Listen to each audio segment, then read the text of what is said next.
Konflik geopolitik yang terjadi di dunia menjadi tantangan pelayaran dan memaksa operator kapal menempuh rute lebih jauh antara Asia dan Eropa. Perang di beberapa negara sangat berpengaruh pada operasional kapal.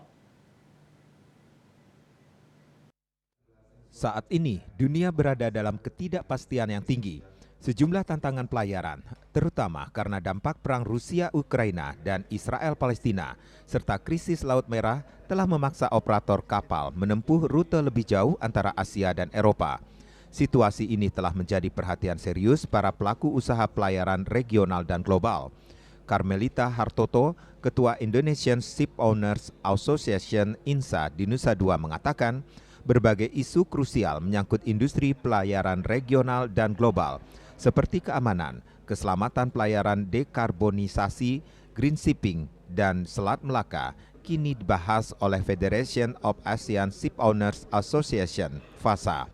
Masalah yang timbul antara negara anggota FASA, yakni persoalan penahanan kapal, ship detention, peningkatan kerjasama pelayaran antara sesama anggota FASA di ASEAN, menyangkut dukungan dalam pembiayaan pengadaan kapal, asuransi kapal, dan galangan kapal. Sementara di Indonesia, Carmelita berharap pemerintah terpilih kembali memberikan perhatian kepada transportasi laut yang menjadi tulang punggung perekonomian. Ke depan, siapapun presidennya harus terus lanjutkan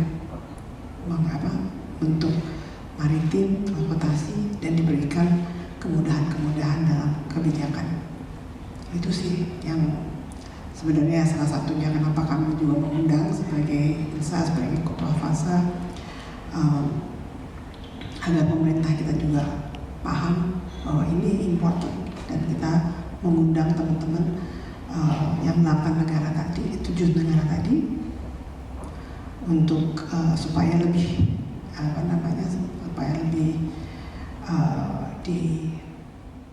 diingatlah oleh